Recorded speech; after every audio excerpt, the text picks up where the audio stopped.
इंदौर के एमवा अस्पताल में समय पर खून न मिलने के कारण एक मासूम की मौत का मामला सामने आया, जहां मृतक बच्चा पीथमपुर क्षेत्र का निवासी था और अपने जुड़वा भाई के साथ हादसे का शिकार हुआ था। बताया जा रहा है दोनों भाई घर की छत पर खेल रहे थे, तभी वे हाई टेंशन लाइन की चपेट में आ गए।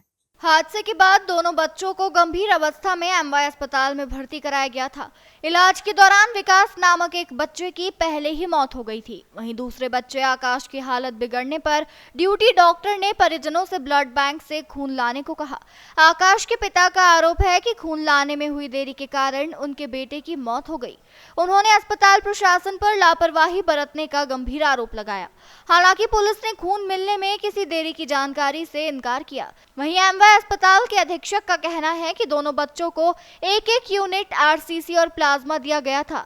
आकाश की हालत बिगड़ने के बाद दोबारा खून की कोई मांग नहीं आई थी। अधीक्षक ने यह भी स्पष्ट किया कि अस्पताल का ब्लड बैंक 24 घंटे चालू रहता है और वहां खून की कभी कोई कमी नहीं होती। दो बच्चे थे, आकाश और विकास करके ट्विंस बच्चे हैं, जो कि हाई टेंशन लाइन से टच हो जाने के कारण किसी सरिये से उनको बहुत ज़्यादा अत्यंत गंभीर अवस्था में, जली हुई अवस्था में एमवाय हॉस्पिटल के लिए आए थे।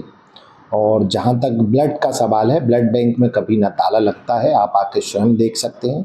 24/7 चालू रहता है। हर दिन 100 से 150 लोगों को हम ब्लड प्रदान करते हैं।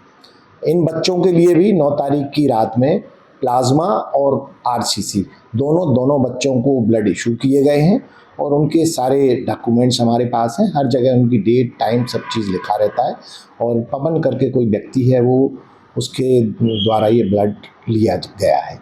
जहाँ तक टाइम का सवाल है, तो ब्लड बैंक में जो भी ब्लड या मरीज के लिए जो रिक्वायरमेंट आती है, उसमें समय लगता है। उसका हम पूरा ब्लड ग्रुपिंग करते हैं, क्रॉस मैचिंग करते हैं, उसके पश्चात ही ब्लड इशू किया जाता है और इस पूरी प्रक्रिया में कम से कम 1 घंटे से 1.5 घंटे का समय लगता है। ये डिपेंड करता है कि उसे किस कंपोनेंट की रिक्वायरमेंट है। अगर प्लाज्मा की रिक्वायरमेंट, क्योंकि इनको आरसीसी और प्लाज्मा दोनों की ज़रूरत थी, तो प्लाज्मा जो है वो -80 डिग्री पे रहता है और 80 डिग्री से उसको पहले हमें रूम टेम्परेचर पे लाना होता है, था करना होता है। उसमें 30-40 मिनट लगते हैं। फिर उसके बाद उसकी रिवर्स ग्रुपिंग करते हैं, क्रॉस मैचिंग करते हैं, तत्पश्चात ही उसको इशू किया जाता है। तो उसका कहना था कि कल सुबह 9 बजे के लगभग नहीं, उसको 1 दिन पहले ही ब्लड दिया जा चुका है। दूसरी बार उसकी कोई रिक्वायरमेंट नहीं हमारे पास आई है और दूसरी बार जब तक वो डॉक्टर रिक्वायरमेंट भेजते, उसके पहले ही उसकी डेथ हो गई। यहाँ वो जलने के कारण घायल अवस्था में लाए थे यहाँ, तो एमवाय में लाके उनकी मृत्यु हो गई। वजह क्या बताई? वजह बताए, जलने से बताए हमको। तो करंट लगा था या नहीं, हमको जलने से बताया।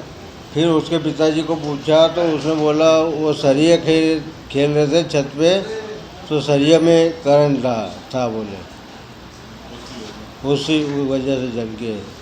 कितने बच्चे थे? 2 बच्चे, 4 जुड़वा बच्चे थे, आकाश और विकास। कहाँ के रहने वाले? पिता पवन, ये बिहार के कोटिहार जिले के रहने वाले हैं, बिहार के। यहाँ पीथमपुर सेक्टर 1 में काम करते थे। इनके पिताजी और माताजी काम पे चले गए थे, ये छत पे चढ़े खेलने, इनके घर पे रहते थे किराए से। वहाँ चढ़े तो वहाँ खेल रहे थे, वहाँ करंट लग गया इनको। कब यहाँ पर लेकर आए थे? भर्ती करा था, कब मौत हुई? एक कल शांत हुआ है, एक दिन आगे शांत हुआ है। एडमिट कब करा था दोनों बच्चों को? 8 तारीख को लाए थे ये। हाँ सर, ऐसा ही बताया जा रहा है कि यहाँ पर ब्लड नहीं मिला इसकी वजह से। ये जानकारी ब्लड की तो हमको नहीं बताई किसी, ना उसके पिताजी ने बोला, ना किसी ने बताया हमको। तो इलाज के दौरान मृत्यु हुई।